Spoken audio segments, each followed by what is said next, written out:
እንደሚታወቀው የፌደራል መንግስት ኦክቶበር ላይ ስራ አልሰራም ነበር። የተወሰነ አንድ ሳምንት ይመስለኛል ኖቨምበር ላይም እንዲሁ ስራ አልተሰራም። በዛ መሰረት የፌደራል መንግስት መስሪያ ቤቶች የሚያወጡት ሪፖርቶች አልወጡም። ህዝቡም ወሳኝ የሆኑ ኤጀንሲዎችም ምንም መረጃ አልነበራቸውም። ነገር ግን መንግስት ስራ ከቀጠለ በኋላ የመስከረም ወር የስራ ሁኔታ በሚመለከት ሪፖርት ወጥቷል። በዚህ መሰረት የአሜሪካ ተቋማት በመስከረም ወር 119,000 የስራ እድል ፈጥሯል ነው የተባለው። አንኢምፕሎይመንቱ አሁን የአሜሪካ 4.4% ደርሷል። የኦክቶበር ወር ገና አልወጣም። እንግዲህ ዋናው መረጃ ደግሞ ከዚህ በኋላ ዲሴምበር 16 ላይ ይወጣል ተብሎ ይጠበቃል። ኦክቶበር ላይ ትንሽ መናወጥ እንደነበር ሁላችን እናስታውሳለን። በተለይ ሰራተኛ የነበሩ ሰዎች የመንግስት ፌደራል መንግስት ሰራተኛ የነበሩ ሰዎች በአጠቃላይ ወደ 4 ሚሊዮን ይሆናሉ ነው የሚባሉት። ደሞዝ አላገኙም። እነሱ ደሞዝ ባለማግኘታቸው ደግሞ ደሞዙ ገቢ ይደረግበት የነበረው ዳይሬክት ዲፖዚት የሚደረገው በተለያዩ ባንኮች ስለሆነ ባንኮቹ ደግሞ ያን ገንዘብ ማግኘት አልቻሉም። በከፍተኛ ሁኔታ የገንዘብ እጥረት ተፈጥሮ ነበር። እንዲያውም ቅዳሜ ቀን ሁሉ ከፌደራል መንግስት በብድር መልክ በጣም ብዙ ብር ባንኮቹ ወስደዋል። ያን ቀን ቅዳሜ ቀን ገንዘብ በወሰዱ ጊዜ ኢኮኖሚው ላይ ትንሽ ረብሻ ተፈጥሮ ነበር። ያን ያህል ችግር ውስጥ እንደገቡ በኋላ ነው የታወቀው። ሰው የሚያስበው ደሞዝ ያጡት ሰራተኞች ብቻ እንደሚጎዱ ነበር የታሰበው። ነገር ግን በዛ በኩል ደግሞ ደሞዙ ገቢ የሚደረግላቸው ዳይሬክት ዲፖዚት የሚደረግላቸው ባንኮች የ4 ሚሊዮን ሰራተኛ ደሞዝ ነው ያልገባላቸው እና ከፍተኛ የካሽ እጥረት አጋጥሟቸው ነበር። እንደሚታወቀው ደግሞ የፉድ ስታምፕ ወይም ደግሞ የምግብ በነፃ ምግብ የሚመገቡ ሰዎች ከድህነት ወለል በታች ናቸው የሚባሉ ሰዎችም የምግብ ፕሮግራሙ ተቋርጦባቸው ነበር። እነሱ መቋረጡ እነሱ ይጎዳሉ። በሌላ በኩል ደግሞ ያ ፉድ ስታምፑን የሚጠቀሙበት ግሮሰሪዎች ደግሞ ምግብ የሚገዛቸው ሰው ያጣሉ። በአሜሪካ በወር ወደ $8 ቢሊዮን ነው በፉድ ስታምፕ የሚሰጥ። እንግዲህ $8 ቢሊዮን ከማርኬቱ ወጣ ማለት ነው። በዚህ መሰረት ኦክቶበር ላይ ትንሽ ኢኮኖሚ መናወጥ ነበረበት። ይሄን ተከትሎ የኮንሱመር ኮንፊደንስ ይጠናል። በአሜሪካ ውስጥ ደንበኞች አሁን ባለው የኢኮኖሚ ሁኔታና ለወደፊቱ ሊመጣ ባለው ሁኔታ ያላቸው ኮንፊደንስ እምነት ምን ይመስላል የሚለው ይጠናል። ኮንፈረንስ ቦርድ ኢንዴክስ የሚባል አለ። ይሄ ኮንፈረንስ ቦርድ ኢንዴክስ የአሜሪካን ነዋሪዎች ስሜት፣ ፍላጎት፣ ፍርሃታቸውን፣ ስጋታቸውን፣ ደስታቸውን የሚገልጽበት ነው። ከኢኮኖሚው ጋር በተገናኘ ማለት ነው።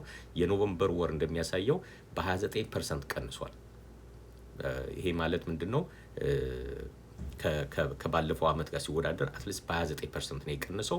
እንደዚህም ታይቶ አይታወቅም ነው የተባለው። እንዲያውም ይሄ ኮንፈረንስ ቦርድ ኢንዴክስ ማውጣት ከጀመረበት በኋላ የተለያዩ ሰርቬዎችን እያደረገ የአሜሪካውያን ስሜት ምን ይመስላል የሚለውን ማጥራት ከጀመረበት ጊዜ ጀምሮ እንደዚህ አይነት ዝቅተኛው ውጤት ሲመጣ በታሪኩ ለሁለተኛ ጊዜ ነው ተብሏል።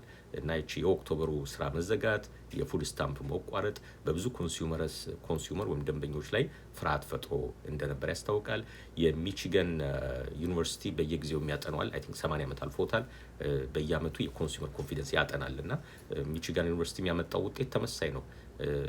በ80 ዓመት ታሪኩ ውስጥ እንደዚህ አይነት ጥናት ማጥራት በጀመረበት ታሪኩ ውስጥ የኮንፈረንስ የደንበኞች ስሜት ወይም ፍላጎት ወይም ኮንፊደንሳቸው በኢኮኖሚ ላይ ያላቸው እምነት ማለት ነው በዚህ ልክ ወድቆ አያውቅም ነው የተባለውና ያቺ የአንድ ወር መንግስት መዘጋት በብዙ ኮንሱመርስ ላይ የረብሻ እንደፈጠረ እንዲሁ አሁን መንግስት ቢከፈትም እስከ ጃንዋሪ ድረስ ነው የተከፈተው። ጃንዋሪ 30 ደግሞ እንደገና መልሶ በጀቱ መታደስ አለበት። ዲሞክራትና ሴኔት እንደገና መነጋገር አለባቸው። ቃል የተገባው ያው ዲሴምበር ላይ እንነጋገራለን ተብሎ ነው። በኦባማ ኬር ነው ምክንያት ነው ዋናው እና ሜዲኬል ላይ የተቋረጠው ገንዘብ እንደገና ይሰጥና ኦባማ ኬር ላይ ደግሞ እንደገና ገንዘቡ መልሶ ለኢንሹራንስ ተጠቃሚዎች ይከፈል በሚል ነው። አሁን ያለው በጀት ግን ኦባማ ኬር እንዲቀጥል የሚፈልግ አይደለም። በጀት ስላልተመደበለት እስከምናየው ድረስ አሁን ምንም ሚዲያው ላይ ውይይቱም የለም። ስለዚህ ጃንዋሪ እንደዚህ ሆኖ አዲሱ አመት ከመጣ ሞስት ላይክሊ የሚቀጥለው ወርም ደግሞ እንደገና ይዘጋል መንግስት ማለት ነው።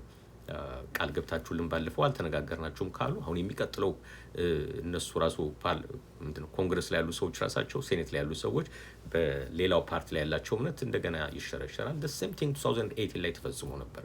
በትራምፕ የመጀመሪያው ዘመን ላይ ለ35 ቀን መንግስት ተዘግቶ ነበር። የተዘጋው ያኔ ዳካ ነው መሰለኝ ስሙ። አሜሪካ በህፃነታቸው የመጡ ከስደተኛ ወላጆቻቸው ጋር የመጡ በተለይ ስፓኒሾች እንዳይባረሩ በኦባማ ጊዜ ወይም ከዛ በፊት መሰለኝ የወጣ ህግ ነበር። አይ ቲንክ በኦባማ ጊዜ መሰለኝ የወጣው እሱን ኤክስፓየር ያደርግ ነበር እና ያ ኤክስፓየር የሚያደርገው መቀጠል አለበት፣ ካልቀጠለ በጀት አናጸድቅም ነበር ያሉት። ሪፐብሊካኖቹ ላይ ናቸው ስልጣን ላይ የነበሩት እነሱ ናቸው። እነሱ ግድ የለም አሁን በጀቱ ይጽደቅና በኋላ እንደራደራለን አሏቸው። ያው በጀቱ ጸደቀ፣ ሳይደራደሩ ሁሉ ነገር አለፈ። አሁንም እንደዛው ነው፣ ደሴም ጨዋታ ማለት ነው። ግድ የለም አሁን በጀቱን አጽድቆልንና ዲሴምበር ላይ በኦባማ ኬር ጉዳይ ላይ እንነጋገራለን ብለዋል። ሚዲያ ላይ ምንም የሚታይ ነገር የለም። ውስጥ ለውስጥ እየተነጋገሩ ሊሆን ይችላል፣ ሲወጣ እናየዋለን። ነገር ግን የ2018ቱን ተመሳይ ጨዋታ ከሆነ እየተጫወቱት ጌም ፕላን ደሴም ጌም ፕላን ከሆነ ያላቸው አሁንም እሱን ከደገሙት ጃንዋሪ ላይ እንደገና ስራ ማጣት ይመጣል። ስለዚህ ሰው ቢሰጋ አይፈረድበትም ማለት ነው። በተለይ ፌዴራል መንግስት ሰራተኛ የሆኑ ሰዎች አሁንም ለአንድ ወር እንደገና ቢቋረጥባቸው ከዛም በላይ ኢንካም ማግኘት የማይችሉበት ሁኔታ ቢፈጠር ምንድነው ማድረግ የሚችሉት? ያው ካሁኑ መዘጋጀት አለባቸው። ቢያንስ ለአንድ ወር ለሁለት ወር የምትሆን ስንቅ ገንዘብ መያዝ አለባቸው። ኢመርጀንሲ ፈንድ የምትባሏን መያዝ አለባቸው። በአጠቃላይ የአሜሪካ ኢኮኖሚ ጥሩ እንደሆነ ይታያል። በተለይ ስቶክ ማርኬቱ ጥሩ ነው። ለሶስት ተከታታይ ዓመታት በፖዚቲቭ ነው። ያውም በቡል ማርኬት በሚባለው ወደ 20% እያደገ ነው ያለው። 2023 ላይ በ24% ነው ስታንዳርድ ኤንድ ፑር ያደገው። 2024 ላይ ደግሞ በ23% ነው ያደገው። አሁን ራሱ እስካሁን እንኳን ባለው ዴታ ናስዳክ 21% ነው፣ ሌሎቹ 14% ምናምን ናቸው። ጥሩ ነው። ስቶክ ማርኬቱ እያደገ ነው። ሀብታሞች ገንዘባቸውን ስቶክ ላይ እያፈሰሱ ነው። ነገር ግን ይሄ ከስር ያለው ኮሚኒቲ በደሞዝ የሚተዳደረው ኮሚኒቲ መከራውን እያየበት ያለበት ዘመን ያለው። በተለይ የስራ ሁኔታ መረጋጋት የለውም። በፌዴራል መንግስት ይሁን በፕራይቬት ካምፓኒዎች ሰራተኛ ይቀንሳሉ። ስለዚህ ሰዎች የራሳቸውን አማራጭ መፈለግ አለባቸው። ተቀጥሮ ከመስራት ይልቅ ደግሞ የራሳቸውን ቢዝነስ ወደ መጀመር ቢከፋም እንትን ቢልም የራስን የመሰለ ነገር የለም። ከትንሽ ጀምሮ ማሳደግ ይቻላልና ኢቭን ሰራተኛ ሆነ ሰው በጎን የራሱን ቢዝነስ እየጀመረ ቢሄድ የዛሬ 3 ዓመት 5 ዓመት የተሳካላቸው የራሳቸው ቢዝነስ ኦነር መሆን ይችላሉ ብዬ አምናለሁ። የስራ ማርኬት ዜና ይሄ ነው። ምናልባት የሚቀጥለው ሳምንት በኋላ ዲሴምበር 16 የኦክቶበር ወይም የኖቨምበር የስራ ሪፖርት ስለሚወጣ ያኔ ደግሞ በዚህ ጉዳይ ላይ ተመልሼ ዜና ነገር እሰራበታለሁ። አመሰግናለሁ።